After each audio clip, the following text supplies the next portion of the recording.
हम लोग जो छोटा सा प्रयास कर रहे हैं उसमें दिल्ली सल्तनत के बारे में कुछ सीख रहे हैं। तो दिल्ली सल्तनत के सारे राजवंशों के बारे में मैंने विस्तार से बताया। अब बिना देर किए उस प्रश्न की ओर चलते हैं जिससे दिल्ली सल्तनत से प्रश्न पूछा जाता है। देखिए किस तरह का प्रश्न दिल्ली सल्तनत से पूछा जाता है, हम उस पर आते हैं। आइए चलते हैं आगे।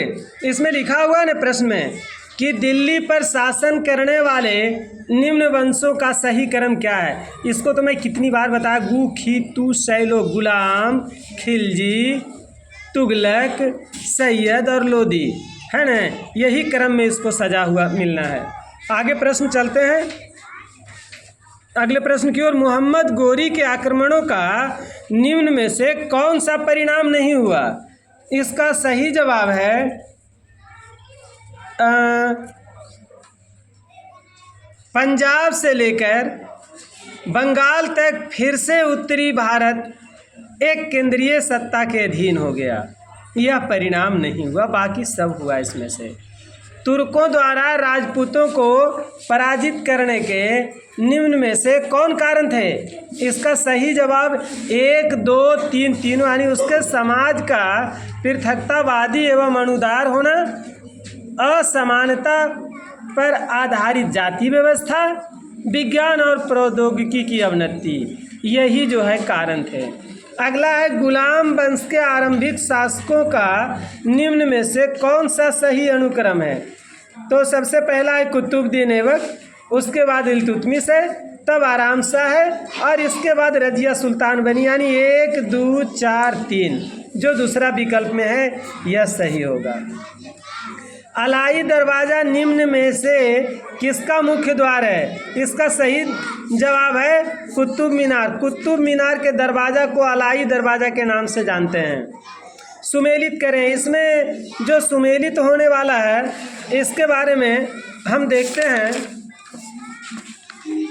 इसका सही क्रम ये है 2, 1, 3, 4, यानी हिंदुओं द्वारा दिया जाने वाला कर, खरास, युद्ध की लूट में राज का 1/5वां हिस्सा, खम्स, और मुस्लिमों द्वारा दिया जाने वाला ज़कात था और मुस्लिमों पर लगने वाला धार्मिक कर जो बाकी बचा वो 3 नंबर में जाएगा।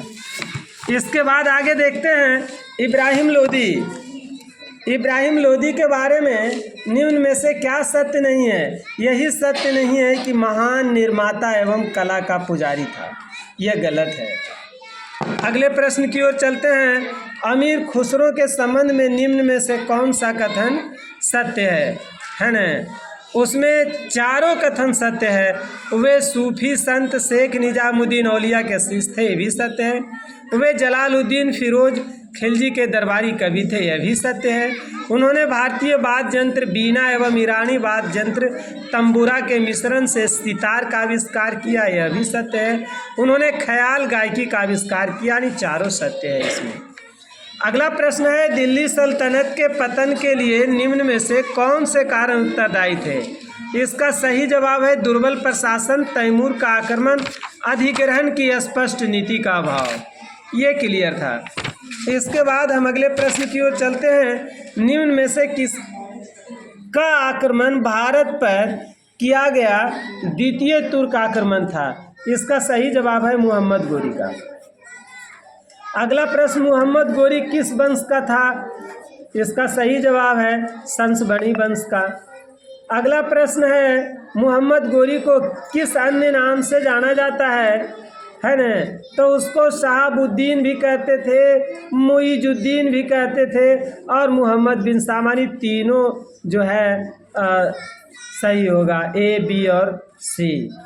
मोहम्मद गोरी ने 1175 में भारत पर पहला आक्रमण किस राज्य के खिलाफ किया था। इसका सही जवाब होगा मुल्तान, करमाथी शासक के विरुद्ध किया था। भारत का वह पहला शासक कौन था जिसने मोहम्मद गोरी को पराजित किया। सही जवाब इसका है सोलंकी शासक भीम द्वितीय ने।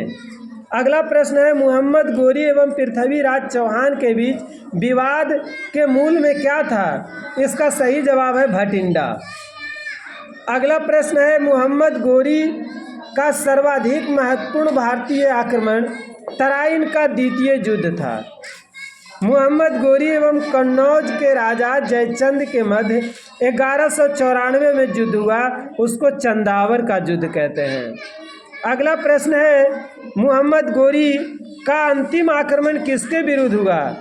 इसका सही जवाब है पंजाब के खोखर के विरुद्ध। तराइन का द्वितीय युद्ध ऐसा निर्णायक युद्ध समझना चाहिए जिससे भारत पर मुसलमानों की आधारभूत सफलता निश्चित कर दिया। बाद में होने वाले आक्रमण इसके परिणाम मात्र थे। यह किसका कथन है? ये B.A. स्मिथ का कथन है। अगले प्रश्न की ओर चलते हैं। मोहम्मद गोरी के किस सेनापति ने बिहार विजय यानी 1202 से 1203, बंगाल विजय 1204 से 1205 एवं असम विजय 1206 में किया? इसका सही जवाब होगा इख्तियारुद्दीन मोहम्मद बिन बख्तियार खिलजी, जो सहायक सेना नायक था। भारत में मुस्लिम राज्य का संस्थापक मोहम्मद गोरी को माना जाता है, परंतु भारत में स्वतंत्र मुस्लिम राज्य का संस्थापक किसे माना जाता है? तो ये कुतुबुद्दीन ऐबक है ना, जो मोहम्मद गोरी के गुलाम थे। यही 1206 ईस्वी में दिल्ली सल्तनत के तहत गुलाम वंश की स्थापना किया था। अलाउद्दीन खिलजी के आक्रमण के समय देवगिरी का शासक कौन था? इसका सही जवाब है रामचंद्र देव। जब उसने राजस्व प्राप्त किया तो वह शरीयत के नियमों और आदेशों से पूर्णतः स्वतंत्र था। बर्नी ने लिखा है, यह किस सुल्तान के लिए है? ये अलाउद्दीन खिलजी के लिए सही है। अगला प्रश्न है, सल्तनत काल में भू राजस्व का सर्वोच्च ग्रामीण अधिकारी चौधरी हुआ करता था। तैमूर के आक्रमण के बाद भारत में किस वंश की स्थापना हुई? इस सैयद वंश की स्थापना हुई। निम्न में से किस सुल्तान के दरबार में सबसे अधिक गुलाम थे? इसका सही जवाब होगा कि फिरोज तुगलक के दरबार में सबसे अधिक गुलाम थे। निम्न में से किस सुल्तान ने बेरोजगारों को रोजगार दिया? इसका सही जवाब सी होगा, जो फिरोज तुगलक है। अगला प्रश्न है, निम्नलिखित में से किस सुल्तान ने फलों की गुणवत्ता सुधारने का उपाय किया? इसमें सही जवाब होगा फिरोज तुगलक ने किया। नालंदा विश्वविद्यालय के विनाश का कारण मुसलमान लोग थे। तबकात-ए-नासिरी के लेखक कौन था? इसका सही जवाब है मिन्हाज-उस-सिराज। अलाई दरवाज़ा का निर्माण किस सुल्तान ने करवाया था? ये अलाउद्दीन खिलजी ने करवाया था। कुतुबुद्दीन ऐबक की राजधानी लाहौर थी। अलाउद्दीन खिलजी के प्रसिद्ध सेनापति में किसकी मंगोलों के विरुद्ध लड़ते हुए मृत्यु हुई? इसका सही जवाब जफर खां होगा।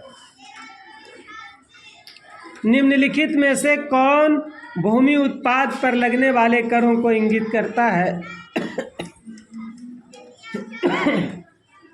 इसका सही जवाब है खराज, खम्स एवं मुक्तई।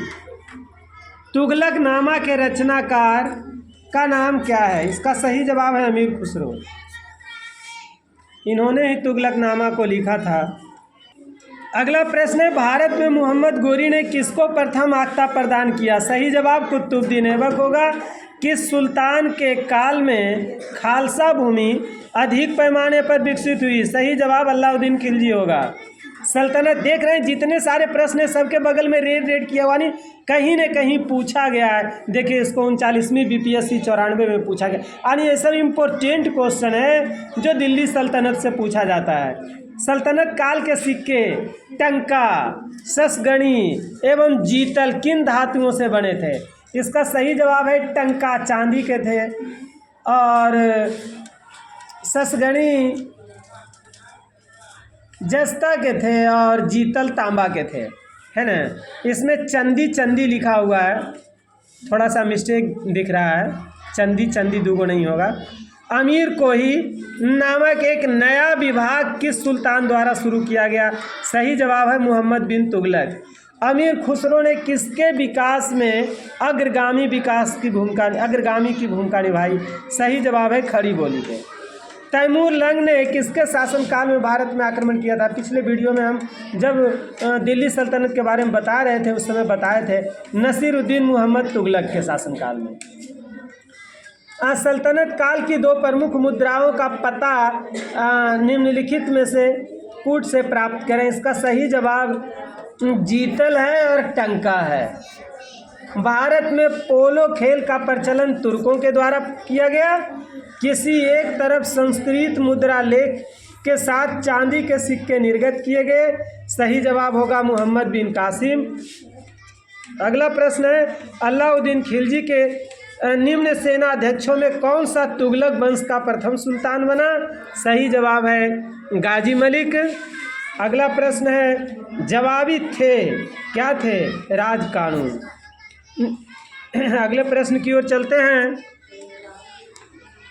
तौल की सबसे छोटी इकाई कौन है? उस समय रत्ती माना जाता था। प्रसिद्ध कवि अमीर खुसरो अलाउद्दीन खिलजी के दरबार में रहे थे। किसने सल्तनत काल में प्रचलित डाक व्यवस्था का विस्तृत विवरण किया है? सही जवाब है कि इब्न बतूता ने किया था। तैमूर लंग ने किस वर्ष भारत पर आक्रमण किया? सही जवाब है 1398। सल्तनत काल के वीडियो में सब बताया जा चुका है, हम सिर्फ रिवीजन कर रहे हैं इसमें। दिल्ली के किस मुस्लिम शासक के निधन पर इतिहासकार बदायूं ने कहा कि राजा को अपनी प्रजा से तथा प्रजा को अपनी राजा से मुक्ति मिली? ये इसका सही जवाब है मोहम्मद बिन तुगलक, है ना। दिल्ली के सुल्तान बलबन का पूरा नाम गयासुद्दीन बलबन था।